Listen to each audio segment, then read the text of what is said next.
যুগে যুগে দেশে দেশে বিশ্বাসঘাতকের সংখ্যা কমেনি, বরং ক্রমাগত বাড়তে থেকেছে।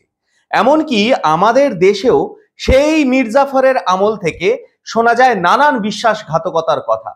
এমনই এক বিশ্বাসঘাতকের গল্প বলবো আজ, যার জন্য অকালেই ডুবে গিয়েছিল ভারতবর্ষের স্বাধীনতা সংগ্রামের আসল সূর্য। কে তিনি বলবো সবই।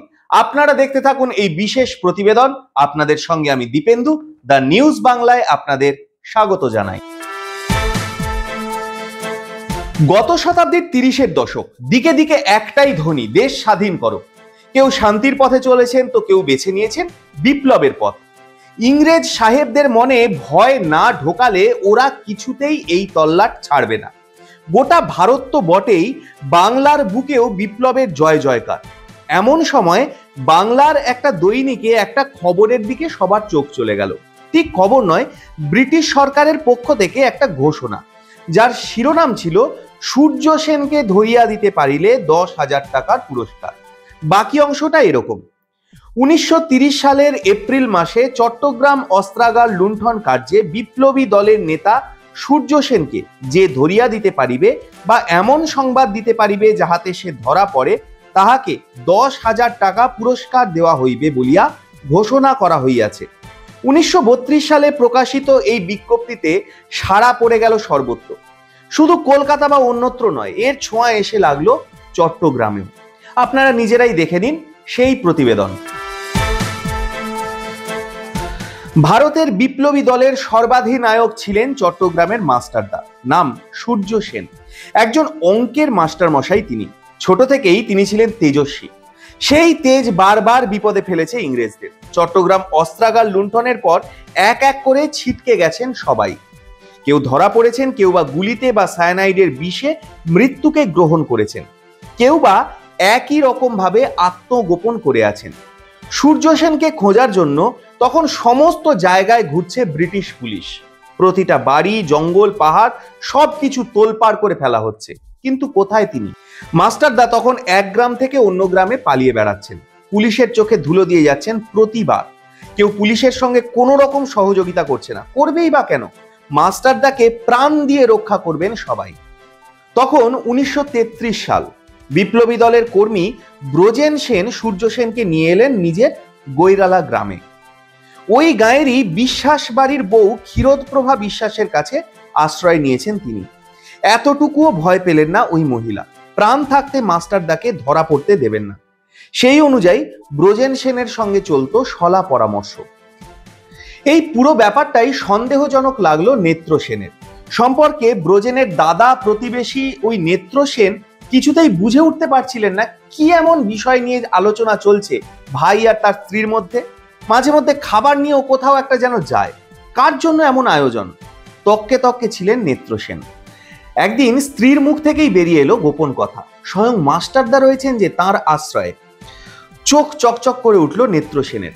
আনন্দে তো বটেই, তবে এই আনন্দ মাস্টারদার জন্য নয়, লোভের আনন্দ। মদ আর জুয়া সমস্ত কিছু কেড়ে নিয়েছে নেত্র সেনের। 10,000 টাকায় বাকিটা ভালোই চলবে। সোনার হাঁস ঘরে এসে স্বয়ং ধরা দিয়েছে, এভাবে ফেলে রাখলে চলে নাকি? বাজারের থলি নিয়ে বেরিয়ে পড়লেন নেত্র। এদিকে স্ত্রীরও সরল বিশ্বাস, স্বামী আর যাই করুক মাস্টারদার প্রতি তার সম্মান অনেক। যাবতীয় কাজ করে ঘরে এসে অপেক্ষা করতে লাগলেন নেত্র। অবশেষে রাত এলো। ক্রমশ তার বাড়ির দিকে এগিয়ে আসছে ক্যাপ্টেন ওয়ামসালির নেতৃত্বে এক বিশাল গোর্খা বাহিনী। গোটা তল্লাট ঘিরে ফেলেছে তারা।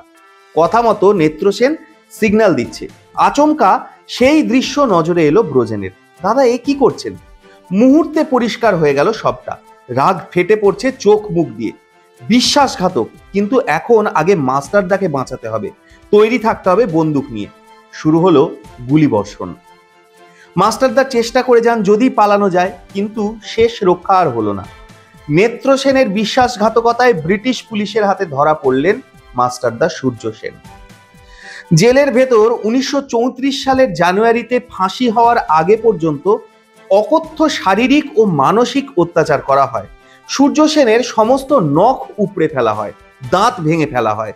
প্রায় অর্ধমৃত একটা দেহকে ফাঁসির মঞ্চে নিয়ে যাওয়া হয়। তা সত্ত্বেও তিনি ছিলেন আগের মতোই দৃপ্ত উজ্জ্বল। তার নামেই যে স্বয়ং সূর্য বিরাজ করেন। সেই তেজ সহ্য করতে পারল না ইংরেজরাও। ফাঁসির পর তার মৃতদেহও পরিবারের কাছে দেওয়া হলো না। শুধু গুজবে শোনা গেল বঙ্গোপসাগরে নাকি তার মৃতদেহ ফেলে আসা হয়েছে, যাতে তিনি হাঙরে ছিঁড়ে ছিঁড়ে খেতে পারে। ভাবুন একবার। ঘটনা কিন্তু এখনো শেষ হয়নি। সূর্য সেনকে ধরিয়ে দেওয়ার পর সবাই দুঃখে থাকলেও একজন ছিলেন মহানন্দে। তিনি সেই নেত্র সেন। আজ বাদে কাল 10,000 টাকার মালিক হবেন তিনি। একদিন রাতে খেতে বসেছেন নেত্র সেন, তখনও মাস্টারদার ফাঁসি হয়নি। এমন সময় বাড়ির দরজায় কড়া নাড়ার আওয়াজ। কে এলো আবার এত রাতে?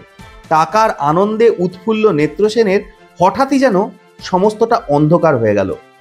ভোজালির এক কোপে মাথাটা ধর থেকে আলাদা হয়ে পড়ে গেল। পুরস্কার পাওয়ার আশা শেষ। স্ত্রী বসে আছেন পাশে। ওই দৃশ্য দেখে কাঁপছেন তিনি। আর যে তরুণরা এসেছিল যাওয়ার আগে তাকে আশ্বস্ত করে গেল আর বলে গেল বিশ্বাসঘাতকের শাস্তি মৃত্যু। তারপর ব্রিটিশ পুলিশ বহুবার জিজ্ঞাসাবাদ করেছে তাকে। একবারও ওই ছেলেদের নাম পর্যন্ত উচ্চারণ করেননি তিনি, কারণ হয়তো তিনি নিজেও চেয়েছিলেন তাদের প্রাণের মাস্টারদাকে মৃত্যুর মুখে ঠেলে দিয়েছে যে তার এমন শাস্তি হওয়া উচিত। শুনলেন মাস্টারদার প্রতি বিশ্বাসঘাতকতার কাহিনী। কেমন লাগলো আপনাদের কমেন্ট করে জানাতে ভুলবেন না। আপনারা চোখ রাখুন দ্য নিউজ বাংলায়। এরকমই ইতিহাস থেকে অনেক তথ্য আমরা তুলে আনবো। কালের গর্ভে কোনো খবরকেই আমরা চেপে রাখতে দেব না।